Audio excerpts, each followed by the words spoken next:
Bonjour. Bonjour à tous. Bonjour. Bienvenue dans Un singe pour la 3, le podcast de Culture Primate. Merci de m'inviter. Bah écoute Lucas, on est ravis à chaque fois de t'avoir comme invité. Permanent. Comme d'habitude, on va se retrouver avec Maxime et toi du coup pour vous partager nos découvertes, nos trouvailles, nos idées, nos réflexions. À chaque épisode, un thème et la liberté pour chacun de l'aborder comme il en a envie, selon sa sensibilité, sa personnalité, pour le partager avec nous autres, mais surtout avec vous qui nous écoutez. On se fait découvrir des choses, on se cultive, on discute entre potos. Bref, on essaye d'être un peu moins cons ensemble. Aujourd'hui, on va parler de héros.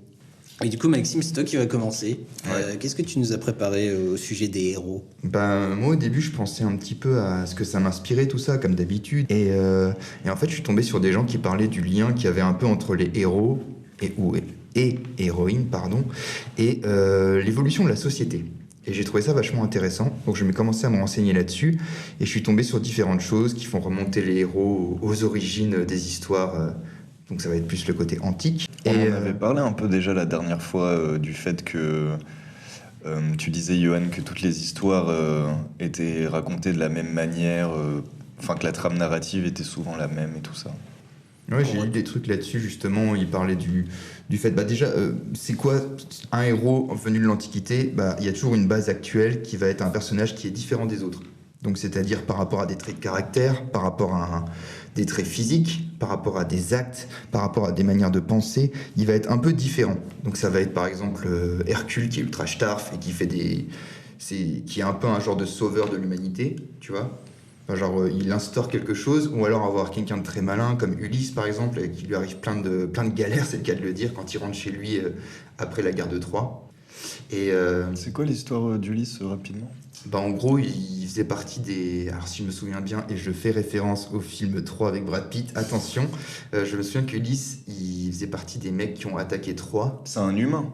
Ou c'est un dieu ? Non, c'est un humain, Ulysse. Ok. Ulysse, c'est un roi. Oui, c'est ça. Le roi d'Ithaque, si je me souviens bien. Mais ce que je veux dire, c'est qu'il était juste humain, lui. Ouais, il me semble. En tout cas, dans ce que j'ai lu. C'est un héros, quoi. Ouais. Et Mais c'est pas Hercule, quoi. Non. Okay. Non, Hercule, il est pas... Il est demi-dieu, non ? Ouais.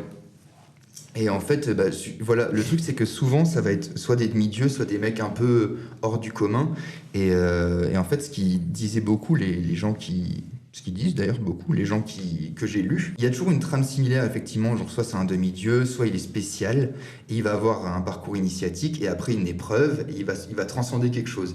Et en fait, il disait souvent, pour vous la faire un peu plus courte que si je vous racontais tout ce que j'ai lu, qu'en fait, ça permettait d'expliquer soit comment marche le monde, le cosmos, tout ça, les rythmes, les saisons, il y a pas mal de choses comme ça qui s'expliquent par des mythes ou par des histoires héroïques.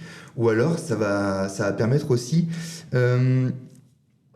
d'expliquer et d'instaurer un peu des institutions, des lois, des techniques, des arts. En fait, ça met une structure un peu de bien, de mal. Par exemple, c'est bien de se battre pour les autres, c'est bien de se sacrifier pour sa nation ou pour sa civilisation, donc de sauver son peuple, par exemple.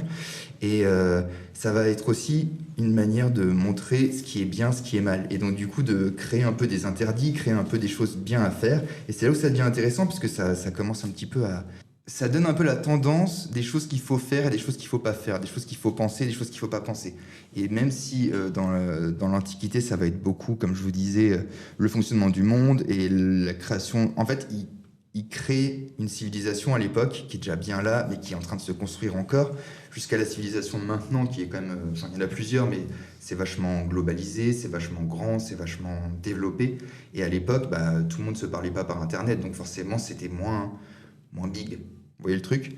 Et du coup, j'ai lu quelque chose sur le site Odysseum, qui est un site de l'éducation nationale que je trouvais vachement sympa. Donc je cite: le héros, c'est un modèle porteur de civilisation pour l'ensemble de l'humanité. Il va expliquer et incarner un peu un ordre dans le monde. Et ce qui est intéressant, c'est qu'une fois que tu as instauré... Pardon, mon micro remonte. Une fois que tu as instauré un petit peu la civilisation, ce qui est bien, ce qui est mal, comment on se construit tous ensemble, et ben il va avoir derrière quelque chose de plus. Comment on maintient ça? Comment on maintient la civilisation? Comment on maintient une certaine société?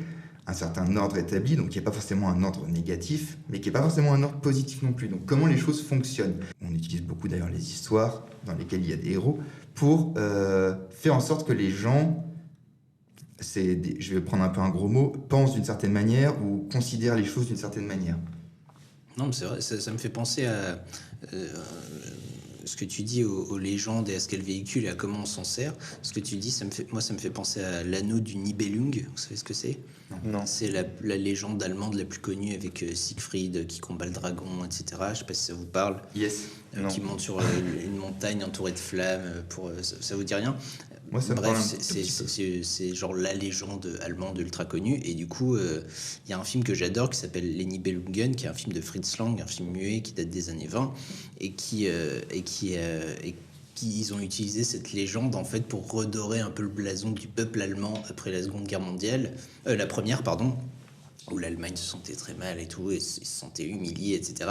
Et c'est un film vachement pro-allemand. Enfin, parce que ils ont utilisé ça en fait pour redonner des bonnes valeurs allemandes, l'esprit allemand, etc. Ils se sont servis d'une vieille légende en fait pour comme ce que tu dis, tu vas s'en servir pour l'esprit allemand, quel que c'est, le héros allemand qui va combattre le dragon, etc., qui se fait trahir par des gens qui n'ont pas cet esprit-là. Est-ce que nous, on a un exemple de ça en France, qu'on s'est déjà servi d'une légende pour redorer notre blason? Jeanne d'Arc, peut-être, je dirais. Ouais, c'est pas vraiment une légende. Mais non, j'allais dire Jeanne d'Arc aussi, honnêtement. Qu'est-ce qui est vrai, qu'est-ce qui est pas vrai? Oui, je vois ce que tu veux dire. Pourquoi, qu'est-ce qu'on retient d'héroïque dans l'histoire de Jeanne d'Arc? Enfin, pas d'héroïque, mais je veux dire, c'est quoi Bah, c'est une héroïne parce qu'il y a un côté un peu surnaturel, hors du commun, dans le sens où elle disait qu'elle entendait Dieu qui lui parlait, en fait, et qui lui disait qu'il fallait qu'elle sauve la France. Donc, et après, elle a dirigé une armée, en fait, clairement. Genre la pucelle qui dirige l'armée. La petite paysanne qui vient de nulle part et qui vient... Est-ce qu'on l'a considérée comme une sorcière de base, du coup, si elle entendait des voix? Bah justement, je crois qu'il y a justement un espèce de bisbille entre est-ce que c'était une nana qui entendait des voix, donc sorcière, donc on la brûle, ou alors est-ce que c'était quelqu'un qui était vraiment envoyé de Dieu pour sauver la France? C'est ce qu'elle a fait plus ou moins, si je me trompe en fait, elle a mené l'armée de France à la guerre, c'était pendant la guerre de 100 ans, si je ne me trompe pas. C'est une femme du peuple ou c'est une femme dans l'histoire, c'est une simple bergère qui entendait Dieu, qui allait... gueuse, quoi. Mais elle existait vraiment, Jeanne d'Arc? Oui. Oui, mais ce qu'on sait pas, c'est... Parce que j'ai entendu il y a pas longtemps, je sais plus qui nous parlait de ça. Je crois. Ouais, qui disait qu'en fait Jeanne d'Arc elle était peut-être associée à la famille du roi et donc du coup ils auraient monté un peu toute une légende autour d'elle. Intéressant. Et du coup elle s'est fait avoir par les Anglais et c'est eux qui l'ont cramée, tu vois. Oh putain. Ah ouais, c'est les Anglais qui les crament. Si je me trompe pas, oui. Alors, ils la rendent pas. Je crois qu'ils la rendent aux Français et ils la crament. Parce qu'elle se bat c'est horrible. Elle finit cramée, Jeanne d'Arc. Mais il me semble. Peut-être que je me plante complètement. Moi, je sens pas que c'est nous, parce qu'on l'a l'a mis quand même dans notre armée, elle a gagné des batailles et tout, tu vois. Ouais, je sais pas. Mais aujourd'hui, Jeanne d'Arc, c'est une figure de la France, genre en mode. De ouf. Ah ouais? J'en entends jamais parler d'elle. C'est une Bretagne? Non, c'est du coin, c'est la Meuse, je crois. Ah ouais, Lorraine, il me semble. Ouais, Lorraine, ouais. Putain, moi je suis pro Graouli, Jeanne d'Arc, je trouve on n'en a pas. Mais le Graouli, parlé que ça. Le Graouli, c'est pareil, tu vois, sur Metz, le Graouli, on se sert de cette légende-là pour représenter la manière dont le christianisme a chassé les anciennes religions, tu vois. Ouais, Serpentard. Ouais, pareil, ça donne une image. Mais pour revenir sur Jeanne d'Arc, en fait, ce qu'elle nous disait, ma mère, c'est qu'il y avait une nana qui avait fait sa thèse là-dessus, sur la valeur historique de Jeanne d'Arc, et qui avait réussi à recouper des récits historiques, des choses avec des preuves matérielles, en fait, surtout écrites, des récits qui disaient, en fait, qui tendaient à dire que Jeanne d'Arc, en fait, elle aurait pas été forcément cramée sur le bûcher, mais qu'elle a fini ses jours dans un couvent, machin, que si elle aurait un de ses actes qui aurait été inspiré par Dieu, c'est qu'elle a réussi à reconnaître le roi alors qu'il s'était caché dans l'assemblée et qu'il avait mis un faux mec sur le trône pour qu'elle lui parle. Et en fait, quand elle a eu son son oratoire, enfin quand ils lui ont parlé, quoi, en gros son audience, j'imagine.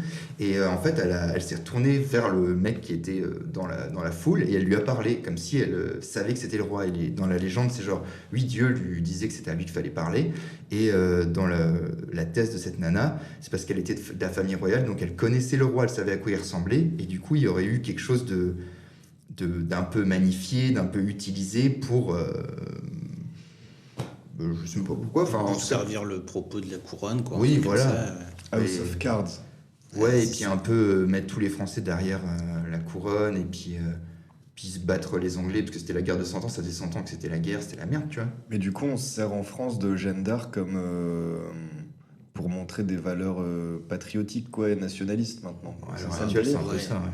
Et justement, c'est ça, en fait, ce que je voulais vous parler, je me souviens plus si je l'ai dit, mais c'était justement le lien entre l'évolution de la société, l'évolution du héros dans la fiction, et qu'est-ce que ça voulait dire, et qu'est-ce que ça tentait de dire, de véhiculer comme valeur, comme histoire, en fait.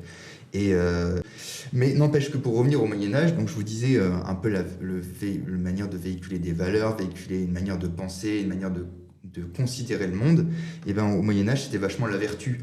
Donc on passe des histoires de héros mythologiques avec plein de dieux, donc polythéistes, à un dieu unique, chrétien, en tout cas là je parle de la civilisation occidentale, et c'est là que est remis au goût du jour, donc je dis remis au goût du jour, et je pense qu'on va pouvoir peut-être un peu en parler, de la légende du roi Arthur, parce que c'est un truc qui a été remis au goût du jour dans ces années-là à peu près, même si c'est quelque chose, si je ne me trompe pas, Johan, qui vient des temps anciens, celtes, tout ça, c'est une légende. Mais d'ailleurs, ça, c'est aussi un truc vachement français. Attends, t'as dit quoi? Qui venait des temps anciens? Bah, ça vient on ne sait pas trop l'origine. Lui? Non. Ah. de mon origine à moi. T'as des On est- problèmes ou... Là, j'ai compris, ouais, Johan, il est celte, il vient des temps anciens. Non, Continue, j'étais en mode quoi? la légende du roi Arthur. Ah, d'accord. Non, mais un truc intéressant, c'est que le mythe arthurien, tout ça, ça vient vachement plus de France que d'Angleterre. On associe vachement ça à l'Angleterre normalement, mais c'est vrai que la Bretagne, etc., ça vient vachement plus de. Enfin, la racine de tout ça, ça est vachement plus française qu'anglaise. Et ouais, en fait, il y a pas. La légende du roi Arthur, c'est vraiment une pure légende, parce qu'il n'y a pas de base. Genre, il n'y a pas de base historique, il n'y a pas de fait, il n'y a rien du tout. C'est juste des gens. Ah ouais? Ouais. C'est juste quelqu'un au Moyen-Âge, il y a très très très longtemps. Je sais plus c'est lequel exactement, donc je vais pas donner de faux noms, mais qui a écrit l'histoire des rois d'Angleterre. Et dans toute cette histoire, ça commençait, en tout cas au début, il y a eu le roi Arthur, nanana.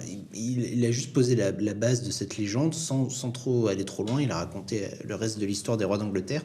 Et plus tard, je crois quelques siècles plus tard, quelqu'un s'est servi de ça au Moyen-Âge pur et dur pour créer tout un espèce de mythe sur apparemment il y avait un roi à cette époque qui s'appelait Arthur, donc c'est là que le type a inventé Merlin, Excalibur, tous ces trucs-là, tu vois, pour créer un roman. Et ensuite ça a été repris par des Français, etc. Donc en fait la légende du roi Arthur, c'est juste un mythe sur lequel les gens ont écrit, réécrit, mais il n'y a aucune trace historique. Et il y a des gens, il y a à la fin du siècle dernier, dans les années 90-2000, qui ont fait des recherches pour se dire est-ce que ça a vraiment existé, tout ça. Et la seule trace véritable qu'on a trouvée, c'est qu'il y avait un centurion romain qui s'appelait Arthurus et qui aurait combattu à une époque en Angleterre, tu vois. D'où le mythe, enfin le mythe, la théorie selon laquelle s'il y a dû y avoir un Arthur, il était peut-être romain.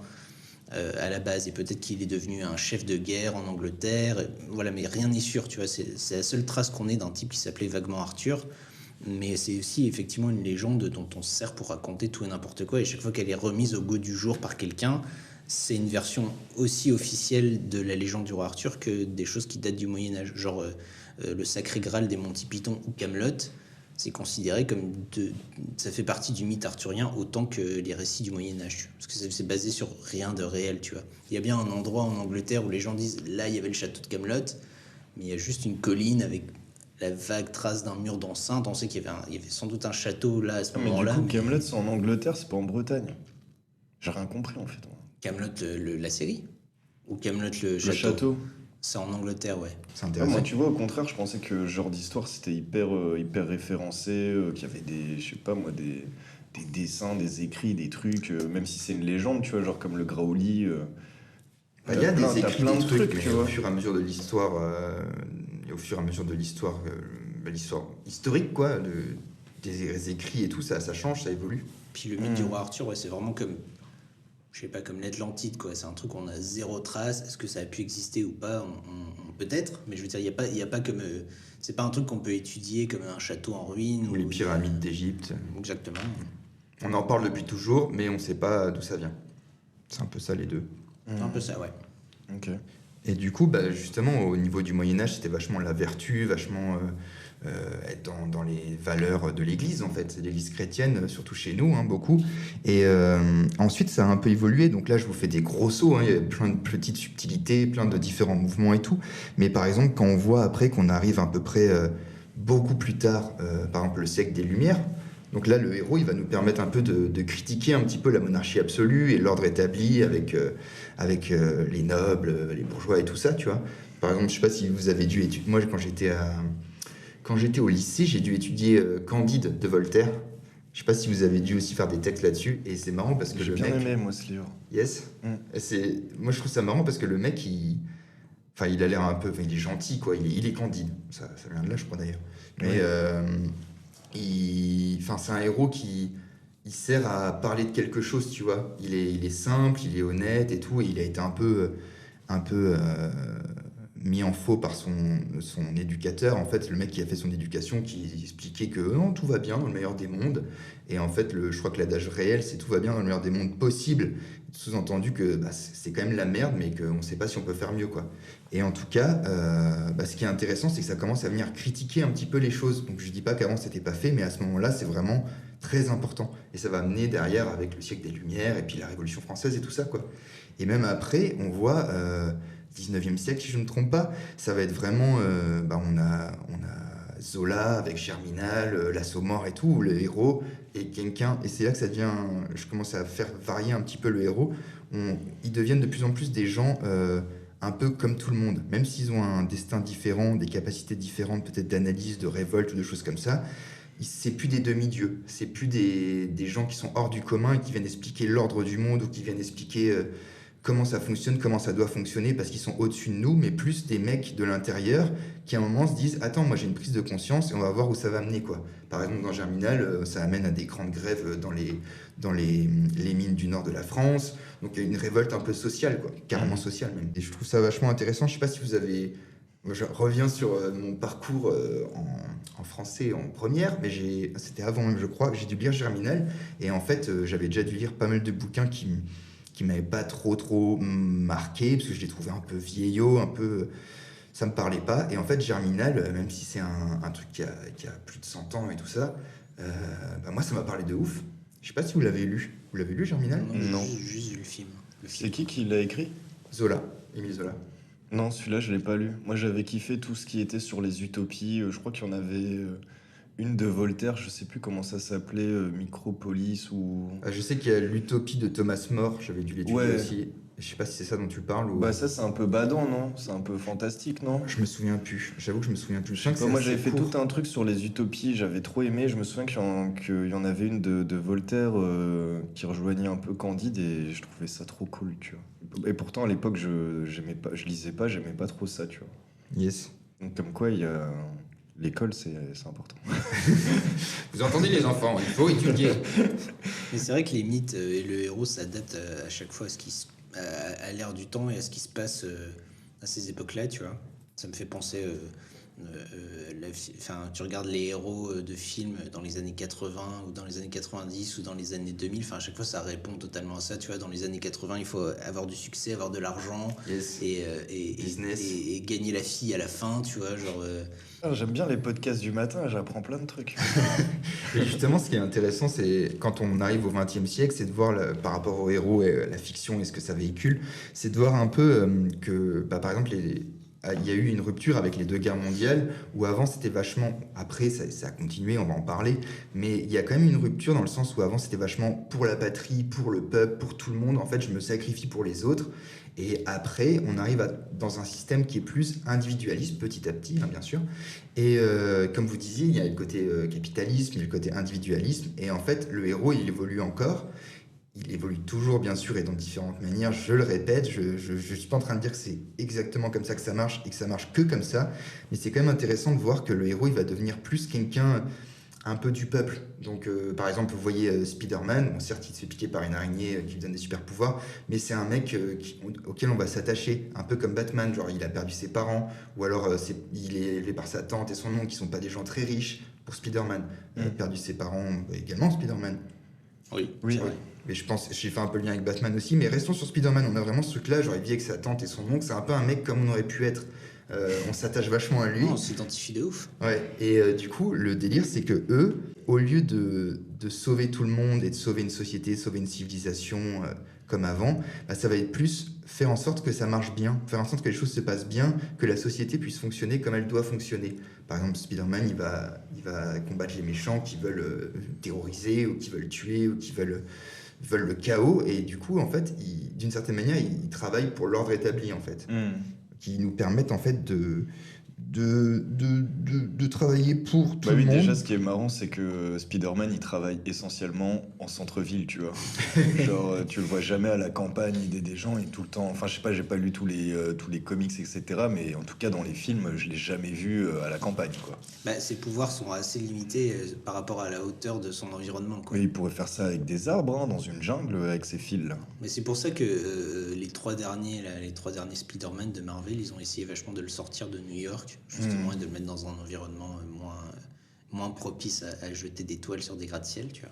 Ça Ça serait pour- ça Spider-Man dans un environnement texan, tu vois, ou dans la mangrove. Ça ferait des films intéressants.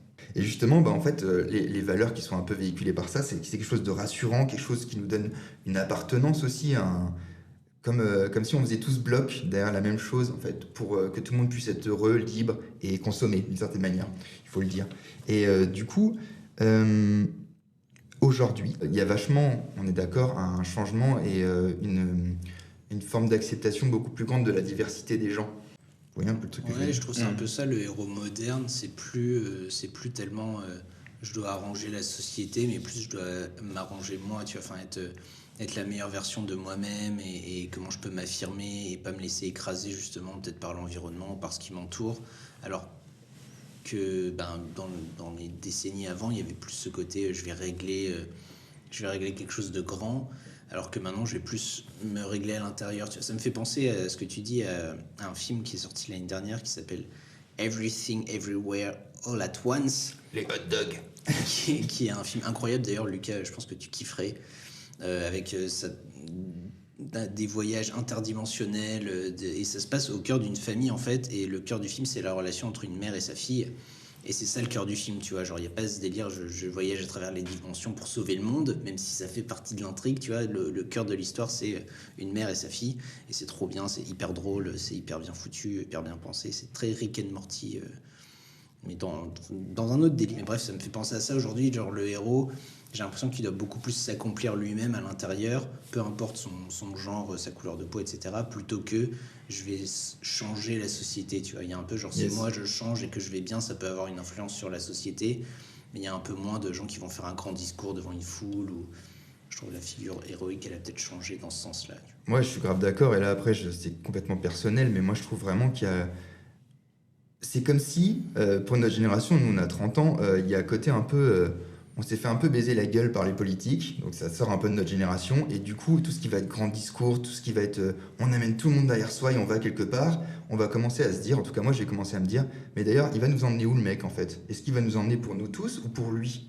Ou alors, est-ce que lui, même si c'est pour nous tous, quelle voie il va choisir? Parce qu'on est tous différents, on pense tous des choses différentes. Et du coup, ça devient intéressant de voir, comme tu dis, Johan, que, bah, en fait, c'est plus pour nous en tout cas, et pour ce qui arrive dans la société aussi, je trouve, avec, on en reparle, le changement climatique, mais aussi l'émancipation des minorités, de tout ce qu'on veut, enfin la différence et le fait d'accepter qu'on est tous différents, mais qu'on peut quand même vivre ensemble, ça crée, je trouve, un nouveau héros qui, comme tu dis, va se réaliser à l'intérieur, et ça se voit à l'extérieur. Yes. Non, il y a vraiment ce truc-là, tu vois. Par rapport à tous les changements qui s'opèrent tout autour de nous, je pense qu'on croit plus vraiment au fait qu'il y a un héros providentiel, un type qui va arriver, qui va nous sauver, tu vois. Donc du coup, on est vachement plus, je vais pas dire cynique, mais peut-être un peu plus réaliste sur la figure du héros, où justement un personnage de comics comme Superman, il est beaucoup moins crédible aujourd'hui Yes. que Spider-Man, qui est le petit gars du coin qui combat des petits méchants, tu vois. Spider-Man, c'est toujours des choses à son échelle. Moi, je me suis posé la question, pourquoi il n'y a pas de héros finalement, tu vois? Genre, il y a... Dans la vraie vie, je parle, tu vois. Genre, il y a plein de films et tout. Je parle pas forcément d'un mec qui se dit du jour au lendemain, je vais mettre une cape et je vais sauver la ville, tu vois, mais je sais pas, dans la société dans laquelle on vit, on est tous... bon, ça va, on est en France, on a de la chance, mais je veux dire, on est quand même dans une société où beaucoup de gens sont opprimés, il y a beaucoup de problèmes, les classes sociales sont de plus en plus éclatées, etc. De personnes qui se disent, comme on entend beaucoup, il y a eu toute la vague des survivalistes, des gens ou même d'autres gens qui veulent avoir d'autres modèles de vie, qui veulent créer des micro-sociétés, etc.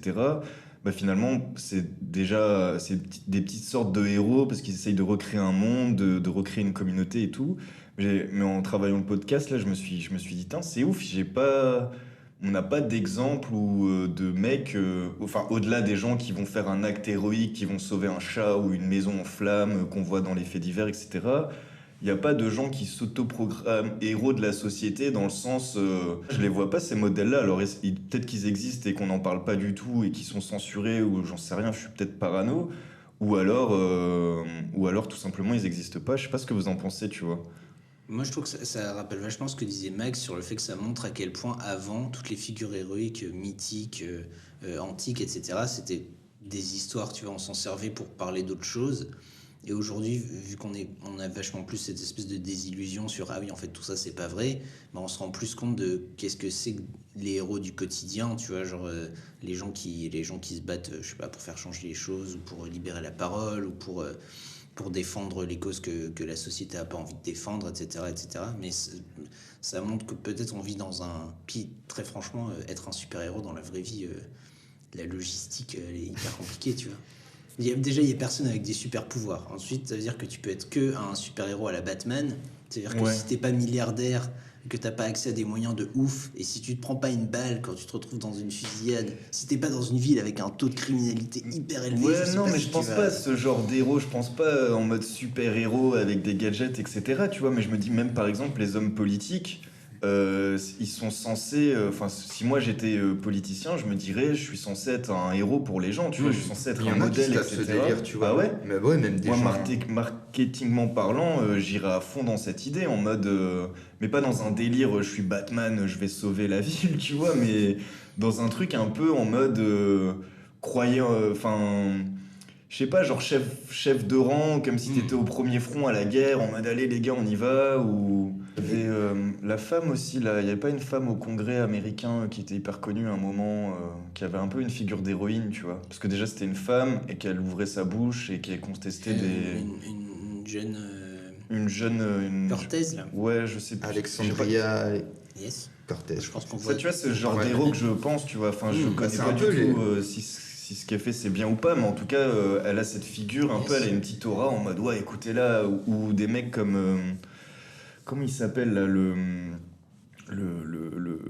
grand penseur doctorant que Avec les cheveux longs, là. Un français, un pas français. ouais, il est français, je Il crois. a les cheveux courts ou longs? Aberkan ou je sais pas quoi, ça vous dit pas ça un truc? Ça, je vois pas.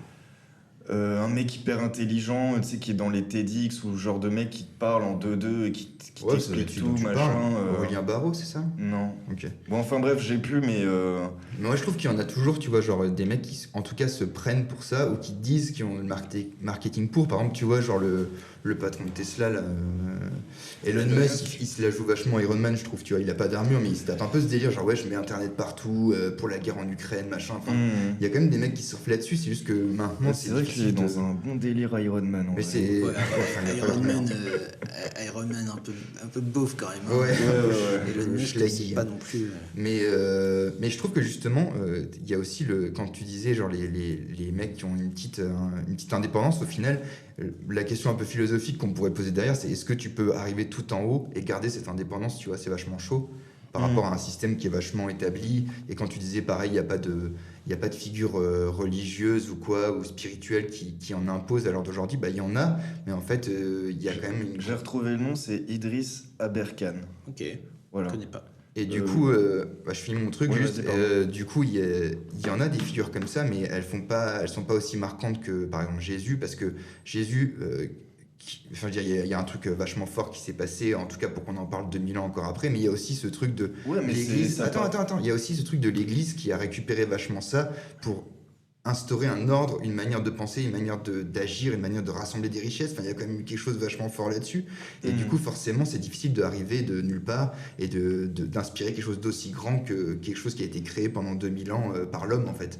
Enfin, j'ai rien contre la religion, etc. Mais si j'étais croyant, parce que je me posais la question la dernière fois de me dire, putain, c'est dur de croire en 2023 en ayant des figures ou des histoires qui n'ont rien à voir avec les histoires que tu vis aujourd'hui. Tu vois, genre l'histoire de Jésus, je vois aucun rapport avec ce que je vis, ce que les gens vivent tous les jours, tu vois. Yes, Et je mais trouve ça dommage, tu vois. Là, tu prends. Bah, le truc, c'est que moi, je trouve, pour être un peu dans le côté.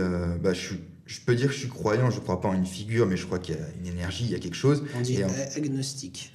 agnostique, ah oui, Quand agnostique. tu crois à quelque chose, mais pas en une religion qui existe. Yes, et bah, moi, tu vois, en étant agnostique. Moi, je suis théiste. Du coup. C'est pas drôle. Pourquoi vous vous moquez? T'es Vous vous moquez? théiste? Ouais, je suis théiste, moi. Ok. Qui est ton dieu? Bah, j'ai mes dieux, c'est mon délire. J'en parle pas, ok. Non, mais il y a, si tu sors un peu du truc Jésus, l'Église et tout, il y a des gens qui existent qui inspirent beaucoup dans le domaine, on va dire, spirituel ou dans la conscience. Il y en a beaucoup, mais c'est juste que oui, ils ont moins de droits que l'Église chrétienne et Jésus, tu vois, de ce qu'on en a fait en tout cas. Mais ça existe et il y a de l'espoir là-dessus. Après, c'est vrai, tu vois, si on parle du bouddhisme, par exemple, j'ai l'image de moines qui font du kung-fu, ça me parle à mort, tu vois. Alors que je suis pas bouddhiste, mais je me dis, c'est des héros pour moi, finalement, tu vois, ils savent se battre, ils sont hyper, c'est des sages, ils ont même pas besoin de se battre, enfin, là, je trouve, il y a un truc héroïque, tu vois. Je pense qu'il y a aussi un délire d'époque, genre. Je pense pas qu'aujourd'hui il y ait moins de héros, ou moins de figures spirituelles ou moins de choses comme ça. C'est juste qu'à une époque où il y avait ni internet, où il y avait très peu de communication, où la plupart des gens n'étaient pas forcément éduqués, t'entendais parler de Jésus, c'était l'événement partout dans la cité, tu vois. Tandis qu'aujourd'hui on communique tellement, tu passes 5 minutes sur internet, tu peux découvrir 10 mouvements, 20, 25 spirituels différents, 1 million d'artistes, 1 million de trucs. Donc aujourd'hui c'est plus difficile d'avoir une seule chose, parce qu'avant il y en avait qu'une, tu vois. Genre les gens avaient une religion depuis 1000 ans, ils se posaient pas la question, un jour ils ont entendu parler de Jésus, il y en a qui se sont dit putain c'est génial, ou d'autres religions, tu vois. Je suis d'accord avec toi pour. Enfin, je te coupe peut-être. Ouais, vas-y. Pour conclure un peu mon truc, c'est que justement, on en revient à ce que tu disais, qu'on se réalise par l'intérieur maintenant beaucoup plus, parce qu'à l'extérieur, il y a tellement de choses qu'on sait d'une certaine manière plus trop donner de la tête. Et du coup, c'est par rapport à ce qui va te parler à l'intérieur, tu vas pouvoir aller vers une direction et ça va t'inspirer comme un héros t'inspirerait, tu vois. Voilà, c'est là que je finirai ma petite partie sur le héros, les gars. C'est pas mal. C'était sympa, ouais, j'ai bien aimé. À toi Lucas, de quoi tu vas Ouais. nous parler? Moi, je vais vous parler de cinéma d'animation. Et du coup, bah, moi, ça fait longtemps que j'aime bien les films d'animation. Et ça fait quelques années maintenant que genre, les séries animées et surtout tout ce qui est manga japonais, ça a pris un essor hyper grand, quoi. Surtout chez les jeunes. Nous, on a grandi là-dedans quand on était petits, mais maintenant, ça a pris une place hyper importante, je trouve. Il y en a peu qui me plaisent, donc on m'a bien conseillé de regarder One Piece ou l'Attaque des Titans, etc.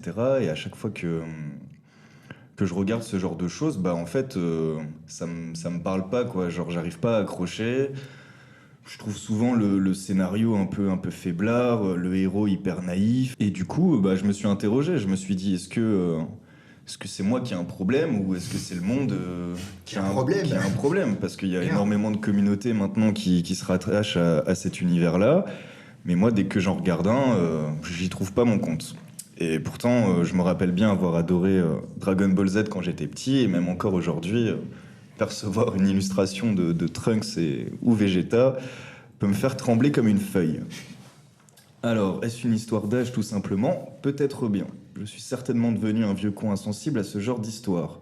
Ou alors, les histoires type shonen avec leur héros crédule et naïf qui sauve le monde ne me font plus d'effet. Donc aujourd'hui, je vais vous parler de la série d'animation Last Man, que vous connaissez peut-être, et qui vaut le détour. Faut savoir déjà que c'est une série française, et ça c'est plutôt stylé. Je sais pas si on a d'autres exemples de séries de ce genre, Johan, qui sont produites et faites par des Français. Bah, Moi j'en connais peu en tout cas. De ce type-là, je crois que les mêmes studios, il y a Bobby Pills, je sais pas si vous connaissez, qui Oui. ont fait Vermine et tout, ils sont français. Ah oui, Vermine, c'était bien, c'est pas lui, Et exact. ils ont fait aussi Crisis Young, Ouais. qui est avec le même design, le même cara design que C'est- Last Man. C'est plus sombre ça par contre, je crois. Ouais, J'avais c'est- pas trop accroché moi. Moi j'ai bien kiffé. En tout cas, Ok. avec Last Man, il y a un peu un nouveau petite scène de l'animation très cool qui se fait en France maintenant et ça défonce. Ouais, moi je trouve oui. ça hyper cool. Les dernières semaines, là, on a beaucoup entendu parler d'Astérix et Obélix qui s'est fait descendre par la critique en mode ça devait sauver le cinéma français, mettre les gens dans les salles, etc. avec un budget faramineux. Mais à côté, dans l'animation en tout cas, on a le festival d'Annecy, là il y a ce festival-là à Metz, il y en a sûrement plein d'autres que je connais pas dans plein de villes en France, et c'est quand même hyper cool je trouve, et les trucs sont qualitatifs quoi, genre autant au niveau de l'écriture que du dessin. En tout cas moi ça me parle, je pense que je préfère voir un bon film d'animation des fois qu'un film tout court, tu vois, genre pour tout l'aspect créatif que ça comporte, toutes les personnes qui travaillent, la lumière, je trouve que c'est une œuvre incroyable. Donc pour ceux qui n'ont pas regardé la semaine, je vous fais vite fait le petit pitch de la saison 1. Donc on suit l'histoire d'un boxeur qui s'appelle Richard Aldana, dans la ville de Paxton, qui est gangrénée par la violence et la corruption, et un beau jour, son coach Dave se fait enlever sous ses yeux par une mystérieuse secte nommée l'Ordre du Lion, dont le chef Rizel a des pouvoirs surnaturels. Faut savoir que du coup la série animée c'est en fait le préquel à la bande dessinée qui existe déjà. Tu les as lus toi, non? Ouais, j'ai lu Last Man, c'est incroyable. Est-ce que tu peux nous parler un peu de la bande dessinée? Parce que moi j'ai dû en lire quelques tomes mais pas plus quoi. Eh ben, Last Man, alors c'est un manga français Mhm. créé par Bastien Vives, Balak et Sans la Ville, ils sont 3 dessus. Ok. Et c'est hyper bien, ça utilise plein un peu comme la série, mais ça utilise plein comment dire, d'archétypes de shonen et de choses comme ça, mais la force de ce manga, c'est que c'est fait à la française. Je trouve que c'est hyper bien écrit, c'est très français. Ils essayent pas de se faire passer pour Dragon Ball ou pour un comics ou pour autre chose. Je pense que c'est vraiment ça la plus grande force de. Ce qui fait que quand tu le lis en tant que français, tu te dis putain, c'est pas quelqu'un qui essaie de faire un manga, qui essaie de se prendre pour un japonais. C'est vraiment à la française et en même temps, il y a de l'action, c'est hyper bien écrit, c'est hyper prenant. C'est pas des mecs avec des bérets qui vont acheter leur baguette de pain, tu vois.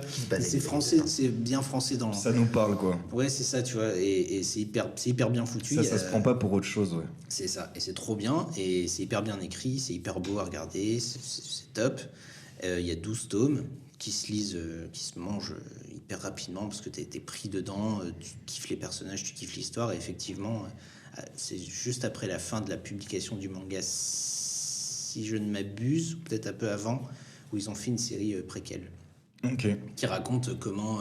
parce qu'en fait, le manga se passe dans un monde qui n'est pas dans notre monde, et où justement, un monde un peu moyenâgeux, où les gens ont un petit peu des pouvoirs, où des fois ils organisent des tournois, donc c'est un peu Dragon Ball, tu vois. Eux, ils vivent dans un monde entouré par des espèces de falaises, avec des bruits, mais ils peuvent pas sortir de ce monde-là. Et un jour, tu as Richard Aldana qui débarque sur une moto, et lui il débarque dans un monde qu'il connaît pas, il sait pas ce qui se passe, etc. Et donc la série raconte un petit peu d'où il vient lui. C'est le héros, Richard Aldana. C'est un des personnages principaux, ouais. Ok. Ok, merci. Voilà. Et Petit résumé. du coup, en fait, j'ai appris qu'il y avait une saison 2 qui avait été faite, qui est sortie fin 2022.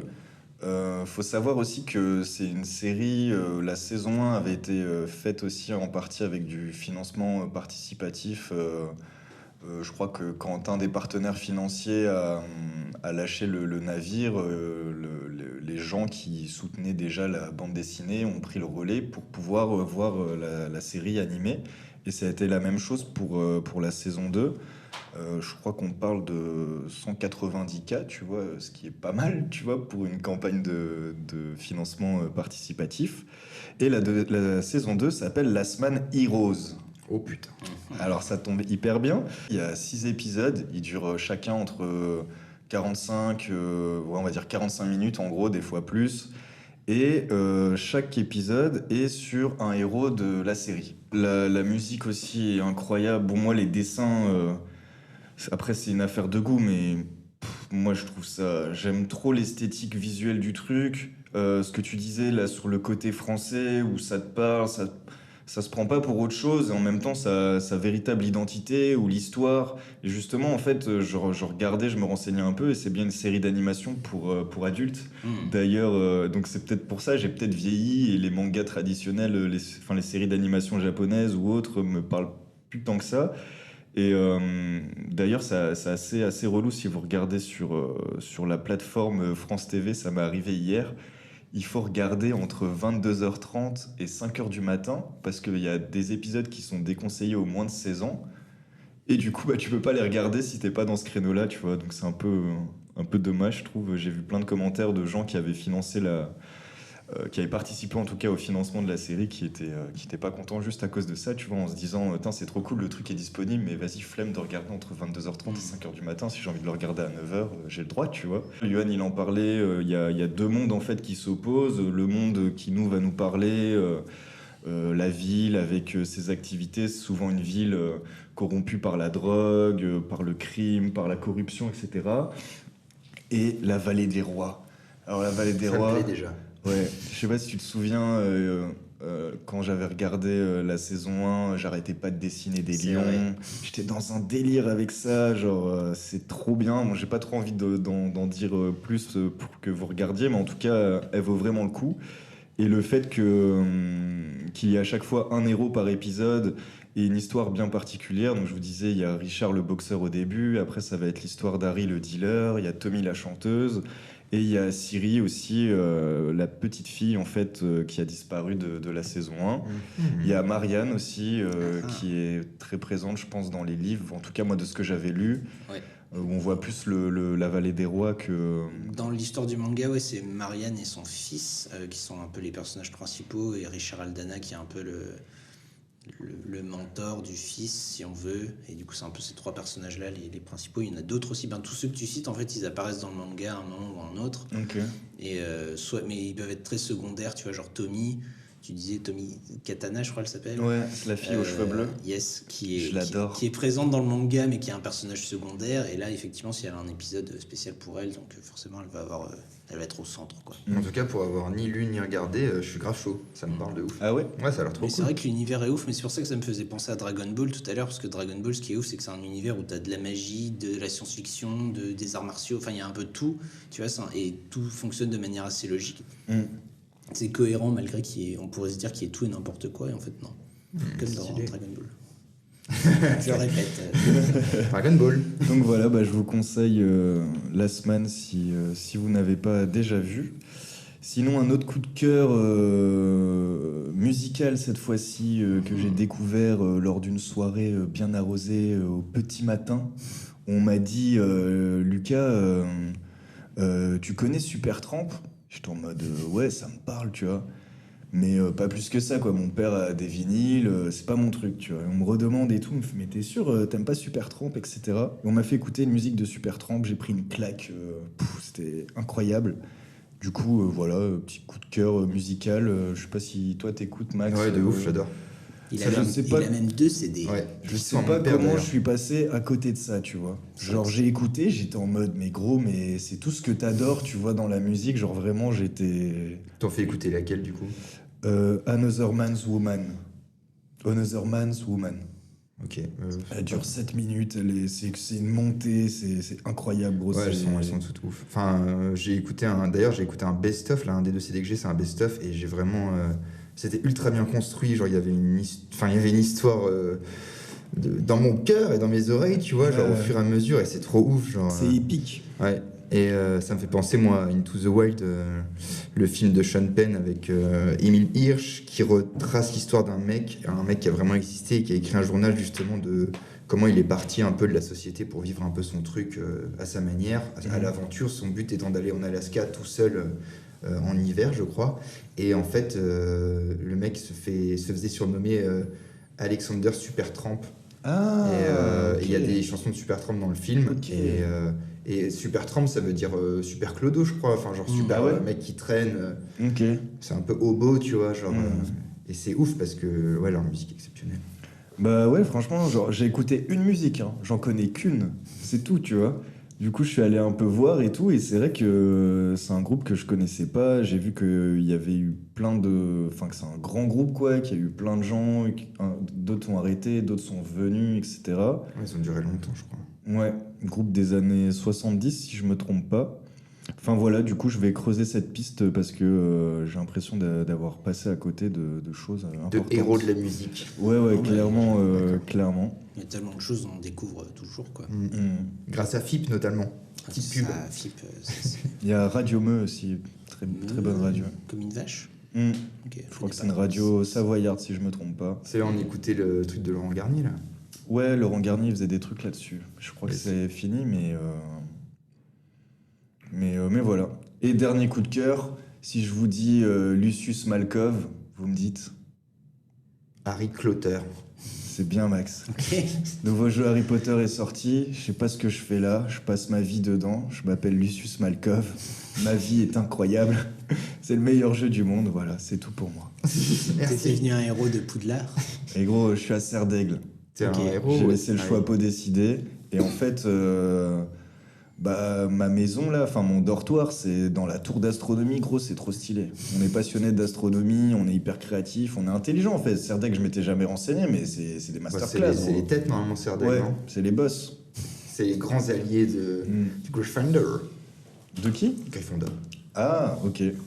Bah, Gryffondor, Enfin, finalement. Ils sont tous plus ou moins alliés, sauf Serpentard. Donc, Ouais, c'est vrai. Enfin, voilà. À Ok. toi la main, Johan. Bah, écoutez, À vous les studios. alors moi, ma chronique d'aujourd'hui s'intitule Désolé Vincent Carburant, ce sera pour une autre fois. Ça me plaît. J'allais vous parler de l'œuvre du seul, de l'unique Vin Diesel, car s'il y a bien une star de cinéma qui adore se prendre pour un héros, c'est bien Vincent lui. Carburant. Ah oui, d'accord. C'est mon petit pseudo pour C'est lui, stylé. mon petit surnom. Ça y va trop bien. Sauf que Vin Diesel, a.k.a. Marc Sinclair Vincent, n'est pas un héros ordinaire. Non, il est edgy. Il n'est pas tout blanc. Il connaît la street, la galère, la douleur. Il a toujours un passé un peu compliqué. Mais ce qui est certain, c'est que Vin, dans ses films, joue toujours un mâle alpha. C'est-à-dire, selon Wikipédia, un homme attirant ayant une attitude dominante. Alors pour ce qui Il est d'être... s'appelle Marc. Marc Sinclair Vincent. Alors pour ce qui est d'être attirant, je laisserai le soin à chacun et à chacune de juger du sex appeal de pomme de terre de Monsieur Diesel.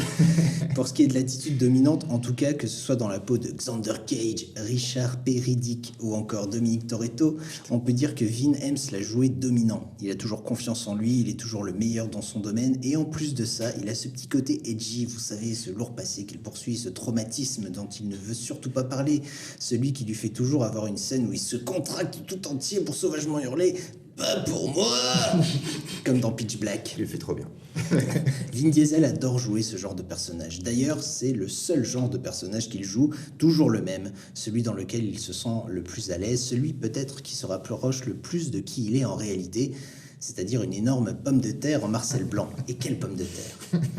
Alors si vous aussi vous souhaitez être une pomme de terre hyper macho, si vous aussi vous voulez être entouré de tout un tas de femmes sexy et sauver le monde et soulever de la grosse fonte et rouler des grosses voitures et faire fortune, bref, si vous voulez devenir un héros, un vrai, sachez qu'il existe une formule. Sachez, mes amis, que j'ai déniché pour vous une solution.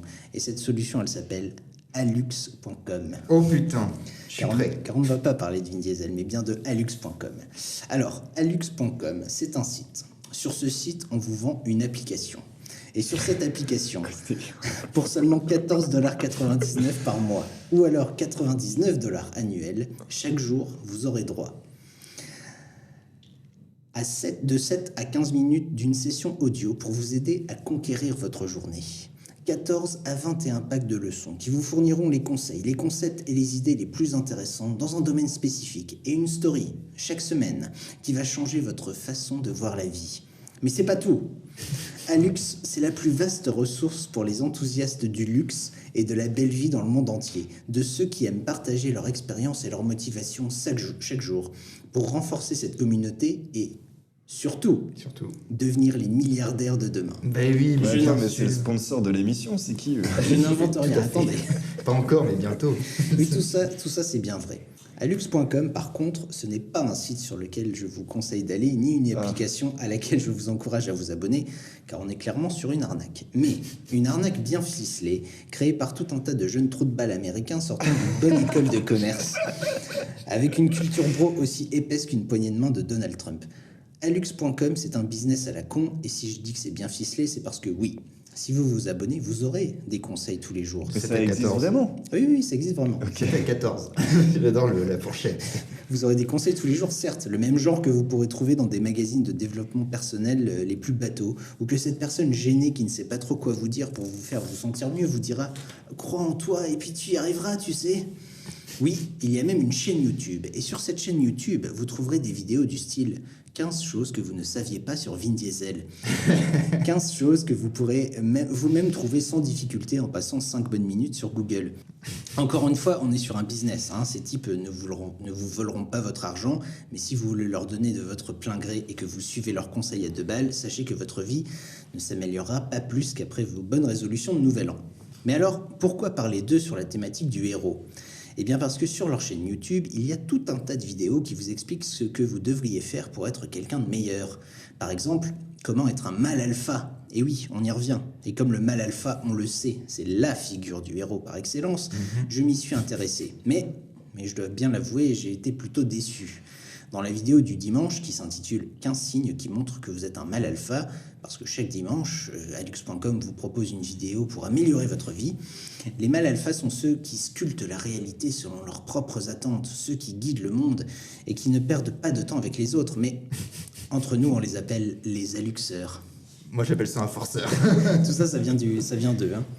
Alors oui, cette vidéo s'adresse aussi aux femmes, mais selon les données de Alux, vous êtes probablement un homme. Et non, on n'essaie pas de vous imposer un genre, vous autres précieux petits flocons de neige, on se base uniquement sur notre base de données. Ça, je les cite dans le texte. Bon alors, avec une intro pareille, parce que j'ai rien changé, c'est comme ça que ça débute, j'ai su dans quoi je m'engageais et je me suis dit que tout ce que j'avais à faire, c'était de me refaire la saga Fast and Furious pour avoir une plutôt bonne idée de ce que c'est que d'être un mâle alpha. Pas celui qui est le plus macho, pas celui qui attrape toutes les gonzesses, mais celui qui gagne le combat contre lui-même. Au contraire, je me suis plutôt demandé, mais si le mâle alpha est ce qu'on pense, qui sont les autres mâles ? Et désolé mademoiselle, mesdemoiselles, et toutes les personnes d'un autre genre, mais sur alux.com, on se concentre sur les mecs, les vrais, et aussi également sur les autres mecs. Les mecs qu'il ne faut pas être, les mecs qui ne sont pas des héros. Les faux. Voilà, exactement. Je veux bien sûr parler des mâles bêta. Et donc voilà le sujet de ma chronique. Nous allons vite savoir si, autour de cette table, il y a des héros en puissance ou des gros losers. Oh non. Voici 15 signes que vous êtes un homme bêta selon alux.com.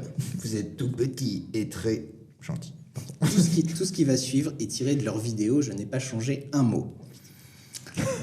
C'est parti. Désolé les gars, mais vous vivez dans une bulle. Arrêtez de vous faire des films, regardez la réalité en face et faites les changements nécessaires pour prendre l'avantage, avoir un angle d'attaque sur la vie. Mais qu'est-ce qu'un mâle bêta, me direz-vous ?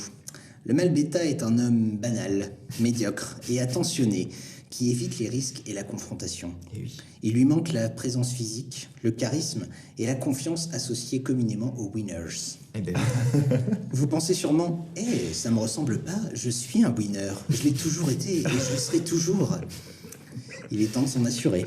oh putain, je suis prêt. C'est une dinguerie. Je gonfle mes pecs. Alors, on ne va pas vous dire d'aller soulever des poids. On va prendre ça d'un point de vue plus holistique. Dommage. Alors, pour ceux qui ne sauraient pas ce que ça veut dire, on dit que ce qui relève du holisme, c'est le fait de s'intéresser à un objet ou à un individu comme partie d'un tout, plutôt que comme un objet ou une personne à part entière. Eux, ils te balancent le terme holistique pour faire plus intelligent, mais tu peux toujours courir pour qu'ils t'expliquent ce que c'est. On n'a pas le temps pour ces conneries sur alux.com. On fait du bif. Alors oui, il existe d'autres catégories comme les hommes gamma ou les hommes oméga. Un autre sujet sur lequel je ne m'aventurerai pas aujourd'hui, mais honnêtement, si vous n'êtes pas un mâle alpha, quel intérêt ? C'est vrai. Il y a les Sigma qui sont à la mode, non ? Aussi. Est-ce qu'on peut cumuler, enfin pas alpha bêta, mais alpha oméga? Non, tu es dans une catégorie D'accord, où tu n'es pas. excusez-moi, D'accord ? excusez-moi. On vit dans un monde où les gens deviennent mous. Pas physiquement. J'adore. Meilleure phrase. Pas physiquement, même si ça aussi c'est en train d'arriver. Mais d'une façon morale, ils deviennent mous. L'état d'esprit devient mou. On vit Je le vois trop sur Votre sexe des devient mou. estrades, sur des marchés, tu vois, le dimanche. Avec un costard rouge. On vit une époque où on remet des médailles simplement pour avoir participé. Quoi ? Mais merde. Une époque où, quand les gens font face à des difficultés, ils préféreront battre en retraite plutôt que de s'y confronter, car ils n'ont pas la capacité d'aller de l'avant et de le faire.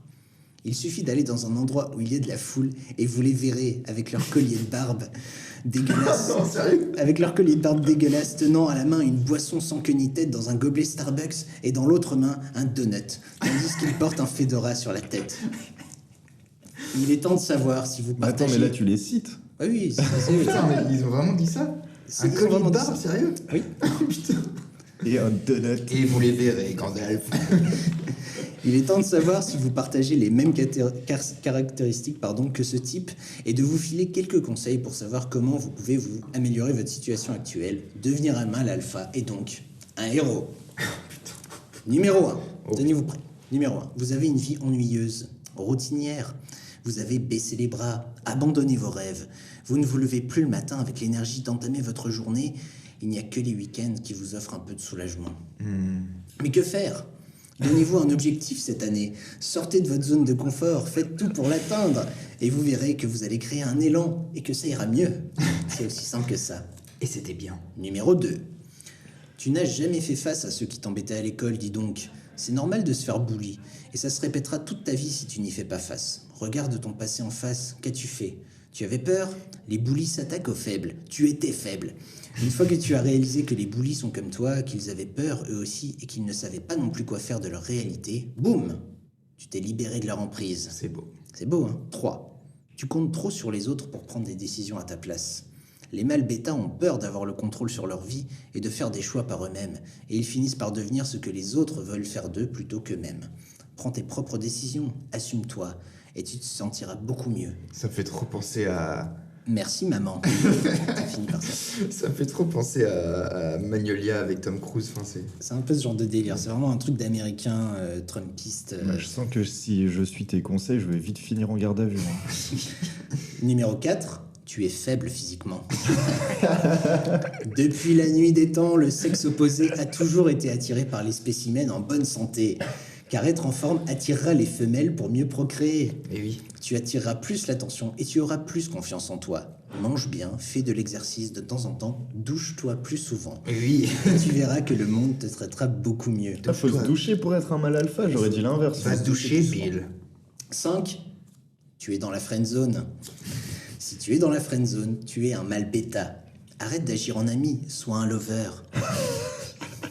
Mais Alux, je suis dans la friend zone parce que je suis trop gentil, je ne suis pas un trou du cul. Non, tu n'es probablement pas aussi gentil que tu le crois. C'est parce que tu crois être gentil que le reste du monde va le croire aussi. Si ça se trouve, elle te voit comme un gros loser. Voilà comment ne jamais finir dans la friend zone. Que tes intentions soient claires dès le début. Demande-lui de sortir avec toi direct. Que ce soit clair. Si tu n'es pas sûr de toi, c'est que tu es indécis. Et tu seras indécis toute ta vie et tu n'avanceras jamais. Et si tu es gentil juste pour coucher, alors oui, tu es un trou du cul. Numéro 6, tu as le droit de dire non. Ose dire non, ne te fais pas marcher dessus, disent-ils avec une photo de Donald Trump en fond. Eh ben oui. Ne sois pas choqué si tu te retrouves dans la merde à trop vouloir être gentil. Dis non. Numéro 7, même tes amis se moquent de toi. Tu es le maillon faible dans ton groupe d'amis, gagne leur respect. Personne n'a à te donner quoi que ce soit. Ne sois pas le type qui marche derrière. Alors sur le principe, on a toujours l'impression que c'est des bons conseils, tu vois, mais c'est vite, ça n'amène à rien. Numéro 8, trop de passe-temps. Eh oui. Numéro 9. Non, trop d'animés, de jeux vidéo, de séries télé. Le mâle alpha n'est pas un nerd. Arrête d'essayer de t'échapper de ta réalité. Sois productif. Numéro 9, ne fais pas d'excuses. Fais ce que tu dis. Personne ne veut être avec une feignasse qui se donne des excuses. Dès que tu recules, tu échoues. Arrête de trouver des excuses. À un moment ou à un autre, la vie va te rentrer dedans comme un mur de briques. Oh putain. Qui Numéro- trempe dedans. Numéro 10, tu n'as aucun sens du style. Ah ouais, putain, chaud. Tu peux repérer un mâle alpha à 1 km. Il a du style, il a la bonne attitude, il se tient bien. Lave-toi plus souvent, c'est très important. Ça fait un peu Bernie Stinson aussi, tu vois. Mais de ouf. Exactement. Ça ne prend que quelques minutes de recherche pour savoir quel type de vêtements porter en quelle saison et comment prendre un minimum soin de toi. Et la plupart des gens ne font pas cet effort. Avoir accès à des vêtements à la mode est tellement simple de nos jours avec des magasins comme Zara ou H&M Eh oui. que tu n'as aucune excuse. Numéro 11, tu ne regardes pas les gens dans les yeux. Tu transpires des pommes rien que d'y penser, hein? Hein, dis-le. Ne fixe pas les gens, mais laisse les autres savoir que tu prends la conversation au sérieux. C'est un signe de confiance en soi. Tu peux dire qu'une personne n'est pas honnête à comment elle se comporte. Si tu n'arrives pas à regarder les gens dans les yeux, alors tu es sûrement un mal bêta. Ah putain, saloperie. Numéro 12, très important le point numéro 12, tu ne baisses pas beaucoup. Et quand tu y arrives, c'est pas ouf, hein? Avoue-le. C'est un signe de bonne santé de coucher souvent. Si tu rentres dans toutes les catégories citées plus haut, ce n'est pas forcément que tu ne couches pas beaucoup. Ce n'est pas étonnant, pardon. Si tu rentres dans toutes les catégories citées plus haut, c'est pas étonnant que tu couches pas beaucoup. Tu passes le plus clair de ton temps à jouer à Fortnite ou à regarder des animés. La femme de tes rêves ne va pas se présenter un beau matin à ta porte. Sors, expérimente, essaye des choses. Allez, va baiser. C'est bon pour la santé et ton état d'esprit, mais souviens-toi, personne ne te doit quoi que ce soit. Bah putain. Numéro 13. Ah oui. Contrôle ton ego. C'est 15 signes. Allez, c'est vrai. On arrive au bout. Contrôle ton ego. Les mâles alpha ont le contrôle sur leur ego. Tu crois qu'ils en ont un gros, mais non. Ils savent quoi en faire. Pas toi. Si tu as des choses à compenser, si tu parles trop ou que tu es prétentieux, tu ne sais pas quoi faire de ton ego. Un mâle alpha a confiance en lui. Il n'a pas besoin de se vendre trop ou de se faire passer pour mieux que ce qu'il est en réalité. Numéro 14, tu es un suiveur, pas un leader. Tu n'as pas d'idée originale. Non. Tu vis dans l'ombre d'un alpha. Les gens ne croient pas en toi. Et tu sais quoi? Le monde a besoin de suiveurs. Sinon, on se ferait tous la guerre pour être le chef. Mais si tu t'identifies comme un suiveur et pas un leader, alors oui, tu es un bêta. Et enfin, numéro 15, cette vidéo te blesse. Si tout ce qu'on vient de dire te blesse ou que tu as arrêté de regarder cette vidéo avant la fin, c'est que tu es un mal bêta. On a touché ta corde sensible. Prends-la comme une douche froide qui va te faire avoir une épiphanie. Écoute nos conseils et ta vie va s'améliorer. Il y a 2 types de mal dans ce monde. Ceux qui veulent s'améliorer et les autres. Les mots. Ah putain. Voilà, c'était 15 signes selon alux.com que vous êtes un mal bêta. Si vous rentrez pas dans ces catégories, c'est que vous êtes un mal alpha et donc un héros à la Vin Diesel. Stylé. Alors, Moi j'ai kiffé grave. C'est vraiment Seize and Conquer. To Seize and Conquer. C'est très bien c'est écrit. exactement ça. Ça fait un bête de film. C'est un bête de note d'intention pour un film. J'adore. Je vais m'abonner à la chaîne. Pour un film sur des gros cons prétentieux. Ouais, exactement. Est-ce qu'ils ont contacté Vincent Carburant pour la promo? Non, ils font des vidéos sur des gens. Et leur but, je vous le rappelle, c'est pour les milliardaires de demain. Donc il y a plein de vidéos sur le luxe, comment être quelqu'un de puissant, comment investir correctement. Mais c'est une chaîne française. Non, c'est américain. Mais ils parlent en français. Non, parle en anglais. J'ai dû En traduire américain. tout ça. Ah ouais, stylé. Putain, c'était Et, un peu exceptionnel. Et c'est. Vas-y. Et effectivement, le but, c'est de vous vendre une application pour se faire de la thune, tu vois. Sur cette application, vous aurez ce genre de conseils à la con. Entre 7 et 15. Entre 7 et 15 par... C'est que des conseils, il n'y a pas de stage. C'est plus cher. Faut Non, tout mais il payer. y a des casquettes et des polos à lux.com. Et il est stylé le logo. Non, c'est juste écrit à lux.com. À luxe en plus. À lux. Et ça a été créé quand? Je sais pas, ça a quelques années. Ah ouais. Ah putain, on a fait vraiment le tour de tout ce que le héros peut dire en fait. Genre... Ah bah là, en tout cas, si vous... on se rend compte déjà que c'est très masculin tout ça. Hein. Ah oui, bah là c'est stéréotype fois 100 000 quoi. Complètement, ouais. C'est même pas Vincent Carburant, là c'est au-delà de ça quoi. Vincent au moins il reste dans sa voiture, il reste dans son petit crew, sa famille. Et tu vois genre... Ouais, c'est vrai. Là c'est genre conquérir le monde et destroy le monde. Regardez Magnolia, mais Refaire la gueule et péter les jambes. Ah putain. Bon, bah voilà, c'était notre podcast sur la thématique du héros. Comme d'habitude, si vous voulez nous donner un petit coup de main, vous pouvez vous rendre sur la chaîne Tipeee de Culture Primate. On est aussi présent sur tous les réseaux, Instagram, YouTube, Facebook. Un petit abonnement, un pouce bleu, un commentaire, ça fait toujours plaisir. On remercie la ville de Thionville et la médiathèque Le Puzzle de nous accueillir. Et à la prochaine fois, on parlera de... Est-ce que ce serait pas un mystère et une surprise pour la prochaine fois? C'est vrai, on peut garder la surprise pour la prochaine fois. À moins que vous ayez un truc qui vous vienne. Non, là Et j'ai là, rien. voilà. T'en penses quoi, toi? Il en pense rien. Et ben, ça sera une Je sais pas, surprise ouais. pour vous la prochaine C'est fois. parti. Allez, À la prochaine. ciao.